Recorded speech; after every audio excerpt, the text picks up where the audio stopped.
Good morning, everybody. Haku here with my live reaction for Tower of God chapter 376. So that means season 2 episode 296, closing in on that 300.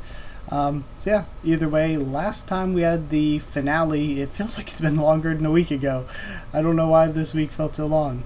But yeah, we had the finale of the Zahard Machete fight, and then we got to see Rak forming the rocks on his arms. So yeah, let's see what we get this week. I wonder if this one will be any longer, if it's still going to be kind of a combat chapter, which always seems shorter. But let's check it out. We have Rak forming the rocks on his arms. My hand turned to stone. What's going on? I don't like this. We have Edwan watching. That light. Could that alligator be the native one? Now we have Kunagaro Agnes with the sworn enemy Viol. So, what's your move now? You have nowhere to run, and if you come this way, no matter how inaccurate my spear may be, there's a high chance of it hitting you. I know your weakness as well, sworn enemy of Baam. It's durability. You probably wouldn't be able to survive a direct hit with this spear. Hey, Blue Turtle, look at this. I made something too, when he flexes his arms. What? What did he make? That's great. Hell Training 9.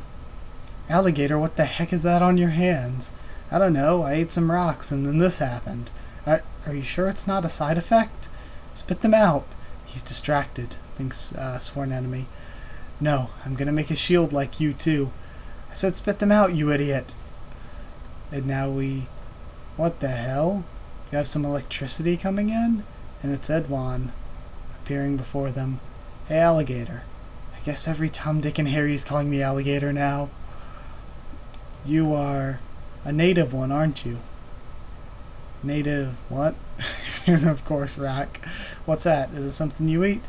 It refers to the descendants of a giant who lived in this tower before we entered.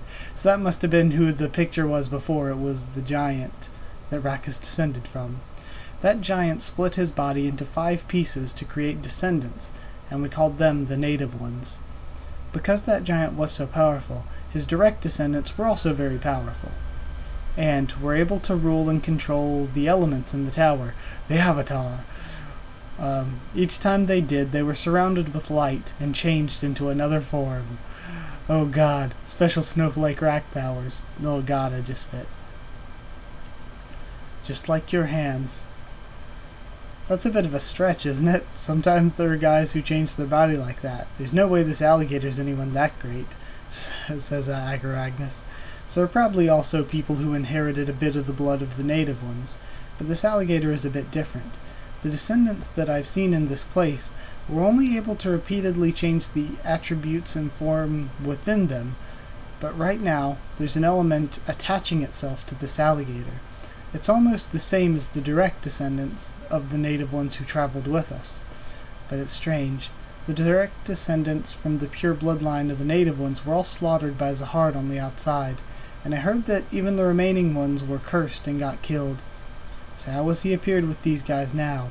Hey, Electro Turtle, stop saying weird stuff, and just tell me how to use this. Give me power. I'm not sure the native ones that I know were able to freely use their power. They were super strong.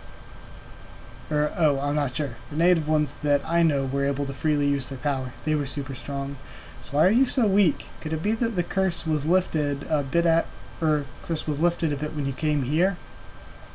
You're just confusing me with all this hard stuff. It really is amazing. Whose blood did you inherit? And now he's stretching out Rak's face. The sworn enemy escaped. He's just missing in all of this. We have Baam, again, still in the same pose we've seen him in for the last few chapters. And then he feels the sworn enemy attack coming. It whooshes by him. My sworn enemy. Orb. Endless sky. What the hell? What the hell is this move even doing? Hold on. So, that's cool. It was like a partition attack of Shinsu. That's cool.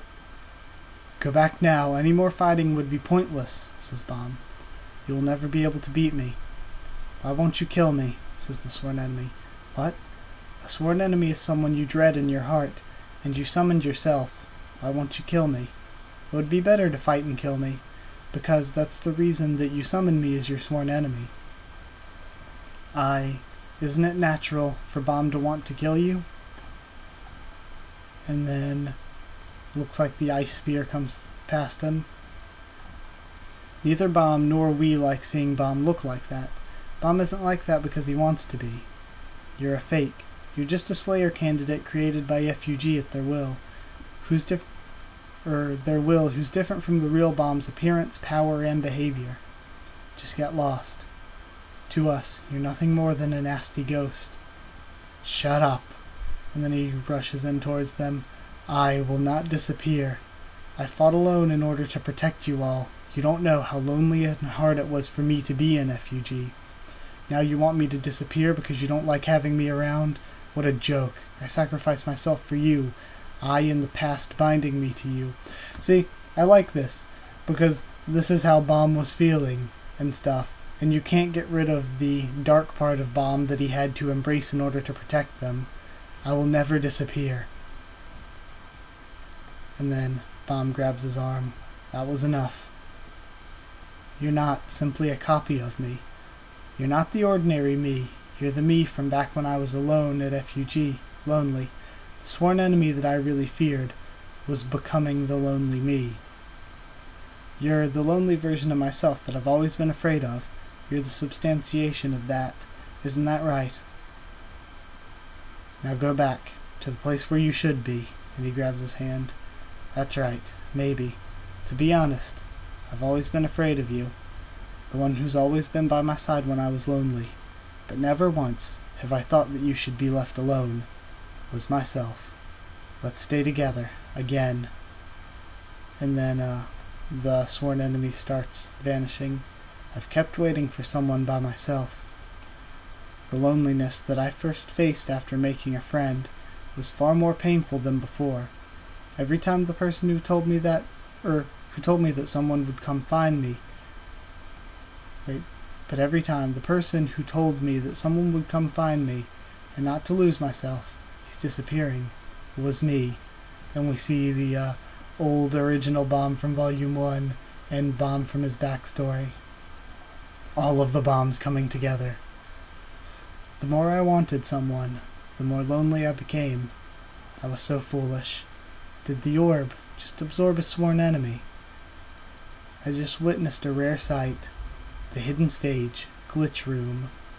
Okay. And now we see the Huang ball. Hey. That is 100% Mazino, is it not? Ah, you're here. Are you all ready? What in the hell? Young Mazino. What? I wasn't expecting young Mazino this arc. And so Huang is with Mazino, but Mazino doesn't really seem like he has a reason to be with Zahard. So somebody in the comments last week said they thought that Huang for some reason might be betraying Zahard. But if Huang is working for Mazino, then possibly... If Huang's working for Mazino in some sort of group that Mazino was with here, it's possible Huang actually is betraying Zahard, even though I didn't see a reason beforehand. Okay, so this was a very interesting and confusing chapter. Serac is descended from the native ones who were like the descendants of this giant who could control elements in the tower. Whatever. Kind of special snowflakey, kind of stretched thin on the tower's logic, but it works. Whatever. Who cares? You gotta get used to stuff like that by this point. And then, beyond him being a descendant of the native one, we have Baam absorbing his sworn enemy, which I don't necessarily think will give him a power-up. I think it was more just character development showing that Baam has sort of become a better, more realized version of himself, and he's not going to push away who he was, because that is part of who he is. I think that was more symbolic than anything. And then lastly, we have Udik Mazino, who I was not at all expecting to be in this arc whatsoever. And I guess he's either going to help Zahard, because he said, "Are you all ready?" or whatever. So he's either going to help Zahard because Yuval is referring to Zahard's group, or he has his own group that Wang is working with that's going to be trying to overthrow Zahard or something, and they're being introduced into this arc now. So something like that.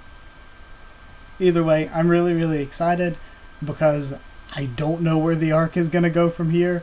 This Uruk showing up, there's a big monkey wrench into how I thought the arc might go, since I figured at this point it was set up to just be Baams versus Zahard, and now there's a lot more going on than that.